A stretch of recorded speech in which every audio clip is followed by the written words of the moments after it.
Welcome to കാൻറ്റുല physics academy. ഈ ഒരു വീഡിയോയിൽ നമ്മൾ ഡിസ്കസ് ചെയ്യാനായിട്ട് പോകുന്നത് HSA ഫിസിക്കൽ സയൻസ് ഓൺലൈൻ കോച്ചിങ്ങിൽ ജോയിൻ ചെയ്തിട്ടുള്ള സ്റ്റുഡൻസിന് പ്രൊവൈഡ് ചെയ്യുന്ന ഹൈഡ്രജൻ എന്ന് പറയുന്നതിൻ്റെ അടുത്ത ഒരു വീഡിയോ ക്ലാസ്സാണ്. നമ്മളിപ്പോൾ കുറേ ക്ലാസ്സുകളായിട്ട് ഇതിൻ്റെ ഹൈഡ്രജൻ്റെ പ്രിപ്പറേഷനുമായി ബന്ധപ്പെട്ട് വരുന്ന വീഡിയോസാണ് ചെയ്തുകൊണ്ടിരിക്കുന്നത് അല്ലേ. അപ്പോൾ നമുക്കിനി വീണ്ടും ഹൈഡ്രജൻ പ്രൊഡ്യൂസ് ചെയ്യാൻ സാധിക്കുന്ന മറ്റൊരു മെത്തേഡിനെ കുറിച്ചിട്ടാണ് നമ്മൾ ഡിസ്കസ് ചെയ്യുന്നത്.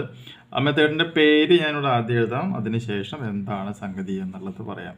അതിൻ്റെ പേര് ഇതാണ് LANE', ലൈൻസ് പ്രോസസ്സ് എന്ന പേരിലാണ് ഈ ഒരു സംഗതി അറിയപ്പെടുന്നത്. അപ്പോൾ ലൈൻസ് പ്രോസസ്സ് എന്ന് പറയുന്ന മെത്തേഡ് ഉപയോഗിച്ചുകൊണ്ടും നമുക്ക് എന്ത് ചെയ്യുവാനായിട്ട് സാധിക്കും? ഹൈഡ്രജനെ പ്രൊഡ്യൂസ് ചെയ്യുവാനായിട്ട് അല്ലെങ്കിൽ മാനുഫാക്ചർ ചെയ്യുവാനായിട്ട് സാധിക്കും എന്നുള്ളൊരു കാര്യം പ്രത്യേകം മനസ്സിലാക്കുക. അപ്പോൾ ഇവിടെ നമുക്ക് വേണ്ട ഇൻഗ്രീഡിയൻസ് എന്ന് പറയുന്നത് സ്റ്റീമും അതുപോലെ തന്നെ FAയുമാണ്. ഇത് രണ്ടും കൂടി മിക്സ് ചെയ്ത് കഴിഞ്ഞിട്ടുണ്ടെങ്കിൽ നമുക്ക് എന്ത് പ്രൊഡ്യൂസ് ചെയ്യാനായിട്ട് സാധിക്കും? ഹൈഡ്രജൻ പ്രൊഡ്യൂസ് ചെയ്യാനായിട്ട് സാധിക്കും.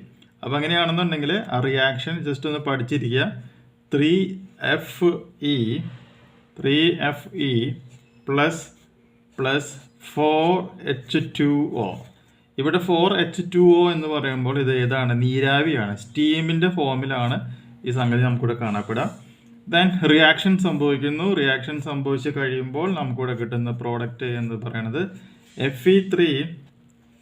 Fe3O4 പ്ലസ് H2 ആണ്. നീരാവിയാണ്, മീൻസ് എയർ ഗ്യാസ് ഫോമാണ്. H2 നമുക്കിവിടെ പ്രൊഡ്യൂസ് ചെയ്യാനായിട്ട് സാധിക്കും. ഇപ്പോൾ ലൈൻസ് പ്രോസസ്സ് എന്ന് പറയുന്നത് ഇപ്പോൾ എന്തിനൊരു ഉദാഹരണമാണ്? ഹൈഡ്രജൻ്റെ മാനുഫാക്ചറിങ് നടത്തുന്നതിന് ഉദാഹരണമാണ്. ഇനി നമുക്ക് മറ്റൊരു മെത്തേഡ് നമുക്കിവിടെ പഠിക്കാം. ആ മെത്തേഡിനെ പറയുന്ന പേരാണത് ബോഷ് പ്രോസസ്സ് എന്ന പേരിലാണ് അറിയപ്പെടുന്നത്. അപ്പോൾ ബോഷ് പ്രോസസ്സ് ഉപയോഗിച്ചുകൊണ്ടും നമുക്ക് എന്ത് ചെയ്യുവാനായിട്ട് സാധിക്കും? ഹൈഡ്രജൻ പ്രൊഡ്യൂസ് ചെയ്യാനായിട്ട് സാധിക്കും. ഇവിടെ നമ്മൾ ഉപയോഗിക്കുന്നത് വാട്ടർ ഗ്യാസ് എന്ന് പറയുന്ന ഒരു സംഗതിയാണ്. വാട്ടർ ഗ്യാസ് എന്ന് പറയുമ്പോൾ കാർബൺ മോണോക്സൈഡ് പ്ലസ് H2, ഇതിൻ്റെ ഈ മിക്സറിനെ പറയുന്ന പേരാണ് എന്ത് എന്ന് പറയണത്? വാട്ടർ ഗ്യാസ് എന്ന പേരിൽ അറിയപ്പെടുന്നത്. ഇനി ഇതിലേക്ക് ഞാനിത് എന്ത് ആഡ് ചെയ്യുന്നു? H2O മിക്സ് ചെയ്യുകയാണ് എന്ന് വിചാരിക്കുക. H2O മിക്സ് ചെയ്ത് കഴിയുമ്പോൾ ഇവിടെ ഞാൻ ഉപയോഗിക്കുന്ന ഉൾപ്രേരകം എന്ന് പറയുന്നത് പ്രത്യേകം പഠിച്ചിരിക്കണം. Fe2O3 Cr2O3. അതുപോലെ തന്നെ ഇവിടെ നമ്മൾ ടെമ്പറേച്ചർ പ്രത്യേകം പഠിച്ചിരിക്കുക. 410 ഡിഗ്രി സെൽഷ്യസ് ആണ് ഇവിടെ ഉപയോഗിക്കുന്നത്.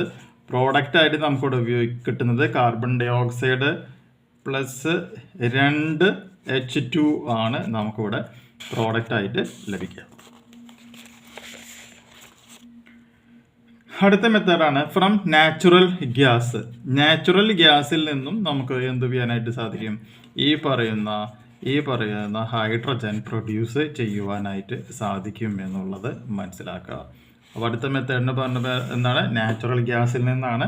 അപ്പോൾ നാച്ചുറൽ ഗ്യാസ് എന്ന് പറയുമ്പോൾ CH4 പ്ലസ് H2O. CH4 എന്ന് പറയുന്നത് മീഥേനാണ്. ഇതിലേക്ക് ഞാൻ ആഡ് ചെയ്യണത് നിക്കൽ ക്രോമിയം ഒരു സെറ്റപ്പാണ് ഉപയോഗിക്കുന്നത്. ടെമ്പറേച്ചർ പ്രത്യേകം ഓർത്തിരിക്കണം, 220 ഡിഗ്രി സെൽഷ്യസ് ആണ്. പ്രോഡക്റ്റ് എന്ന് പറയുന്നത് കാർബൺ മോണോക്സൈഡ് പ്ലസ് 3H2 ഫോമാണ് കിട്ടുക. ദെൻ അടുത്തൊരു മെത്തേഡ് നോക്കാം. CH4 ക്രാക്കിംഗ് ആണ് അവിടെ ചെയ്യുന്നത്.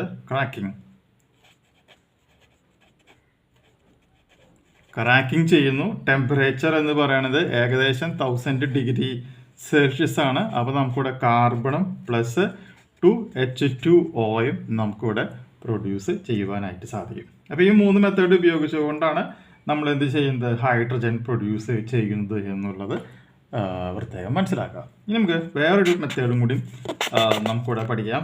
ആ മെത്തേഡ് ഇതാണ്. NaBH4 നമ്മൾ ഡീകമ്പോസ് ചെയ്യാണ്. ഡീകമ്പോസ് ചെയ്യാൻ വേണ്ടിയിട്ട് 2H2O കൂടി നമ്മൾ കൊടുക്കുന്നു പ്രോഡക്റ്റ് ആയിട്ട്. അപ്പോൾ നമുക്ക് കിട്ടുന്നത് എന്താണെന്ന് പഠിച്ചിരിക്കണം. NaBO2 പ്ലസ് 4H2 ആയിരിക്കും നമുക്കവിടെ ഫോം ചെയ്യുക എന്നുള്ളത് മനസ്സിലാക്കുക. ഇങ്ങനെയും നമുക്ക് എന്ത് ചെയ്യാൻ പറ്റും? ഹൈഡ്രജൻ പ്രൊഡ്യൂസ് ചെയ്യാൻ പറ്റും. ഇനി വേറൊരു മെത്തേഡ് നോക്കാം. കോൺസെൻട്രേറ്റഡ് H2SO4ലേക്ക് ഞാൻ H2 ആഡ് ചെയ്യുകയാണ് എന്ന് വിചാരിക്കുക. അപ്പോൾ കിട്ടുന്ന പ്രോഡക്റ്റ് വളരെ ഇമ്പോർട്ടൻ്റ് ആണ്. SO2 പ്ലസ് 2H2O ആയിരിക്കും അവിടെ ഉണ്ടായിരിക്കുക. അതായത് hydrogen is dried by granular calcium chloride or broken sticks of KOH and still better by P4O10.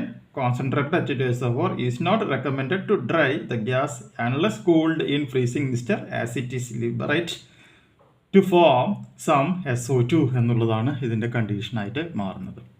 ഇത്രയും പഠിക്കുക. അടുത്ത വീഡിയോയിൽ നമുക്ക് മറ്റു കുറച്ച് പ്രോപ്പർട്ടീസ് ഡിസ്കസ് ചെയ്യാം.